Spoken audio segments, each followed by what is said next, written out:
ఆకాశవాణి ప్రాంతీయ వార్తలు చదువుతున్నది ఎన్ మణి. ముఖ్యాంశాలు. గుంటూరు జిల్లాకు చెందిన స్కేటింగ్ క్రీడాకారిణి ఎం జెస్సీరాజ్ ఈరోజు రాష్ట్రపతి చేతుల మీదుగా ప్రధానమంత్రి రాష్ట్రీయ బాల పురస్కారాన్ని అందుకుంది. రాష్ట్ర ప్రజలపై పెంచిన విద్యుత్ ఛార్జీలను నిరసిస్తూ వైఎస్సార్ కాంగ్రెస్ పార్టీ పోరాటం చేస్తుందని ఆ పార్టీ అధ్యక్షులు వైఎస్ జగన్మోహన్ రెడ్డి అన్నారు. పశ్చిమ మధ్య బంగాళాఖాతంలో గత కొద్ది రోజులుగా కొనసాగుతున్న అల్పపీడనం ఈ రోజు బలహీనపడిందని వాతావరణ కేంద్రం తెలిపింది. ప్రధానమంత్రి నరేంద్ర మోదీ మన్ కీ బాత్ మనసులోని మాట కార్యక్రమం 117వ సంచిక ఈ ఆదివారం ప్రసారమవుతుంది. వార్తల వివరాలు. ప్రధానమంత్రి రాష్ట్రీయ బాల పురస్కారాలను రాష్ట్రపతి ద్రౌపది ముర్ము ఈ రోజు న్యూఢిల్లీలో చిన్నారులకు అందించారు. రాష్ట్రపతి భవన్లో జరిగిన కార్యక్రమంలో మొత్తం 17 మంది చిన్నారులు ఈ పురస్కారాలను అందుకున్నారు. ఇందులో భాగంగా గుంటూరు జిల్లాకు చెందిన క్రీడాకారిణి ఎం జెస్సీరాజ్ పురస్కారాన్ని అందుకున్నారు. చిన్నప్పటి నుంచే స్కేటింగ్ క్రీడపై మక్కువ చూపిన జెస్సీరాజ్ తల్లిదండ్రుల ప్రోత్సాహంతో ఇప్పటి వరకు అనేక పోటీల్లో పాల్గొని 50 పతకాలను సాధించింది. కళలు, సంస్కృతి, శౌర్యం, ఆవిష్కరణలు, సైన్స్ అండ్ టెక్నాలజీ, సామాజిక సేవ, క్రీడలు, పర్యావరణం వంటి రంగాల్లో విశేష ప్రతిభ చూపిన చిన్నారులకు వారి విజయాలకు గుర్తింపుగా ఈ పురస్కారాలను అందిస్తున్నారు. రాష్ట్ర ప్రజలపై పెంచిన విద్యుత్ ఛార్జీలను నిరసిస్తూ వైఎస్సార్ కాంగ్రెస్ పార్టీ పోరాటం చేస్తుందని ఆ పార్టీ అధ్యక్షులు వైఎస్ జగన్మోహన్ రెడ్డి అన్నారు.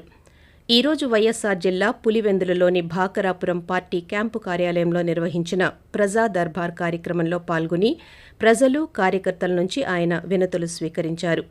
అన్ని వర్గాలకు వైఎస్సార్ కాంగ్రెస్ పార్టీ అండగా ఉంటుందని ఈ సందర్భంగా పేర్కొన్నారు. పెంచిన విద్యుత్ ఛార్జీలపై ప్రజల పక్షాన పార్టీ పోరాటం చేస్తుందని, రేపు రాష్ట్ర వ్యాప్తంగా ఆందోళన కార్యక్రమాలకు పిలుపునిచ్చిందని అన్నారు. ఇదిలా ఉండగా విద్యుత్ ఛార్జీలను పెంచేందుకు అనుకూలంగా గత ప్రభుత్వం ఈఆర్సీకి సిఫార్సు చేసిందని, ఒకప్పుడు మిగులు విద్యుత్ రాష్ట్రంగా ఉన్న ఆంధ్రప్రదేశ్ ఇప్పుడు అధిక ధరలతో కొనుగోలు చేయాల్సిన పరిస్థితికి గత ప్రభుత్వమే కారణమని విద్యుత్ శాఖ మంత్రి గొట్టిపాటి రవికుమార్ అన్నారు. పార్వతీపురం మన్యం జిల్లాలో ఇప్పటి వరకు 567 రెవెన్యూ సదస్సులు నిర్వహించడం జరిగిందని కలెక్టర్ ఏ శ్యాంప్రసాద్ తెలిపారు. ఈ రోజు పార్వతీపురం మండలం పుట్టూరు గ్రామంలో నిర్వహించిన రెవెన్యూ సదస్సులో కలెక్టర్ పాల్గొన్నారు.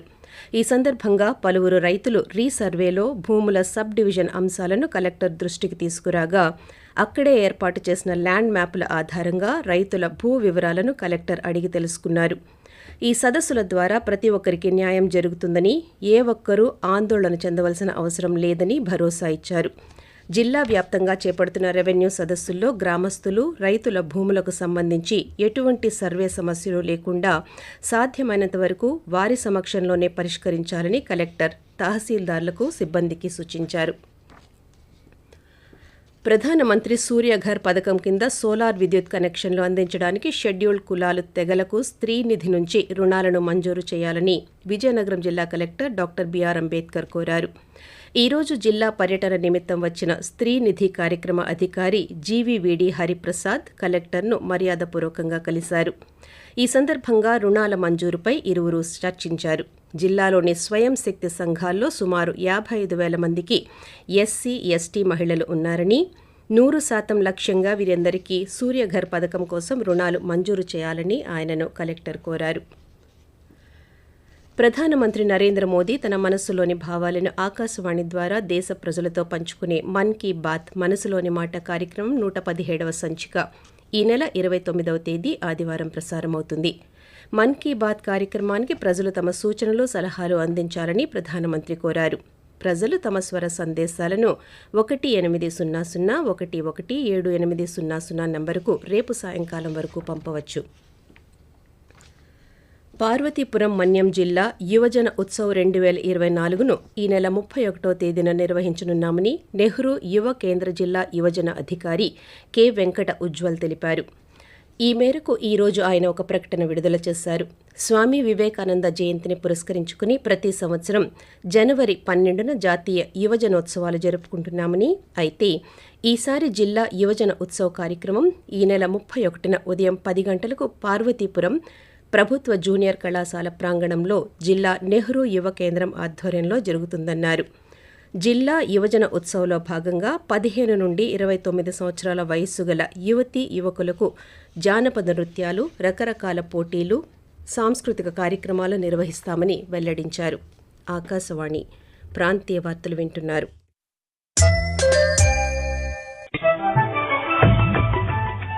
నిరంతర వార్తా విశేషాల కోసం ఆకాశవాణి సామాజిక మాధ్యమ వేదికలైన news on air YouTube channel ను, newsonair.gov.in వెబ్సైట్ ను, ట్విట్టర్ లో ఆల్ ఇండియా రేడియో న్యూస్ ను వీక్షించండి. తెలుగు ప్రాంతీయ వార్తా విశేషాల కోసం ఆకాశవాణి న్యూస్ విజయవాడ మరియు Akashvani news Visakhapatnam YouTube channels ను వీక్షించండి.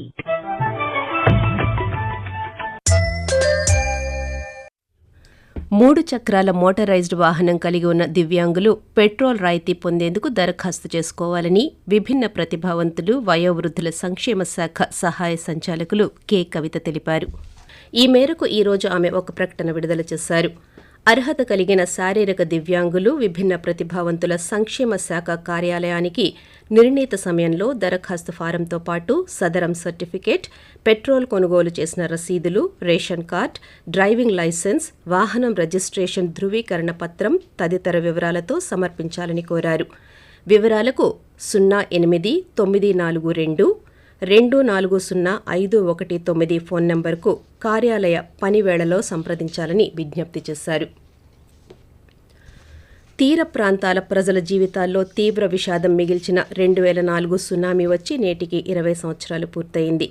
2004 డిసెంబర్ 26వ తేదీన వచ్చిన సునామీ లాంటిది మళ్లీ రాకూడదని వేడుకుంటూ విశాఖలోని పెద్ద జాలారిపేట మత్స్యకారులు గంగమ్మకు భక్తి శ్రద్ధలతో పూజలు నిర్వహించారు. ఈ కార్యక్రమానికి విశాఖ తూర్పు నియోజకవర్గ శాసనసభ్యులు వెలగపూడి రామకృష్ణబాబు హాజరై గంగమ్మ ఆలయంలో జరిగిన పూజలో పాల్గొన్నారు. కాగా 2004 డిసెంబర్ 26వ తేదీ ఉదయం 9:05 సమయంలో అకస్మాత్తుగా భారీ అలలు తీరాన్ని తాకాయి.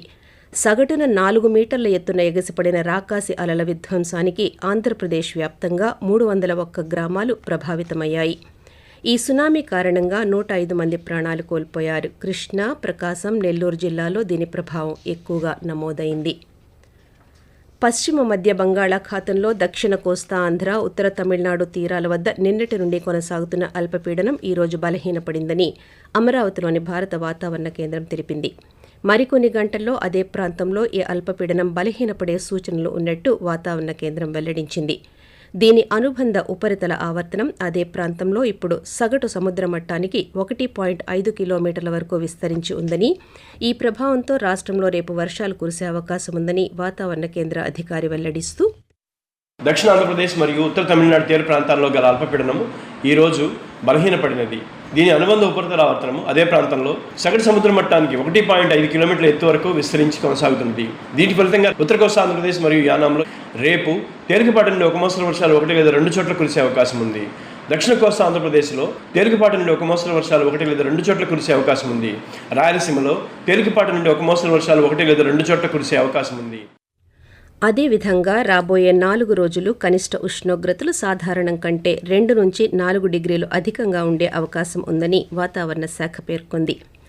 రాష్ట్రంలోని అన్ని పోర్టుల్లో 3వ నంబరు ప్రమాద హెచ్చరికలు కొనసాగుతున్నాయని, మత్స్యకారులు ఎవరూ ఆదివారం వరకు సముద్రంలోకి వేటకు వెళ్లరాదని, రైతులు వ్యవసాయ పనుల్లో జాగ్రత్తలు తీసుకోవాలని ఆంధ్రప్రదేశ్ విపత్తుల నిర్వహణ సంస్థ హెచ్చరించింది.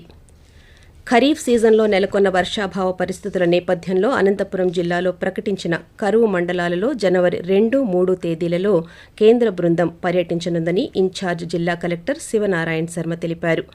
ఈ పర్యటన నేపథ్యంలో ఏర్పాట్లపై సంబంధిత శాఖల అధికారులతో ఈ రోజు ఆయన కలెక్టర్ కార్యాలయంలో సమీక్షా సమావేశం నిర్వహించారు. వార్తలు ముగించే ముందు ముఖ్యాంశాలు మరోసారి. గుంటూరు జిల్లాకు చెందిన స్కేటింగ్ క్రీడాకారిణి ఎం. జెస్సీ రాజ్ ఈరోజు రాష్ట్రపతి చేతుల మీదుగా ప్రధానమంత్రి రాష్ట్రీయ బాల పురస్కారాన్ని అందుకుంది. రాష్ట్ర ప్రజలపై పెంచిన విద్యుత్ ఛార్జీలను నిరసిస్తూ వైఎస్సార్ కాంగ్రెస్ పార్టీ పోరాటం చేస్తుందని ఆ పార్టీ అధ్యక్షులు వైఎస్ జగన్మోహన్ రెడ్డి అన్నారు. పశ్చిమ మధ్య బంగాళాఖాతంలో గత కొద్ది రోజులుగా కొనసాగుతున్న అల్పపీడనం ఈ రోజు బలహీనపడిందని వాతావరణ కేంద్రం తెలిపింది. ఆకాశవాణి ప్రాంతీయ వార్తలు ఇంతటితో సమాప్తం. రాత్రి 8:30 జాతీయ వార్తలు వింటారు.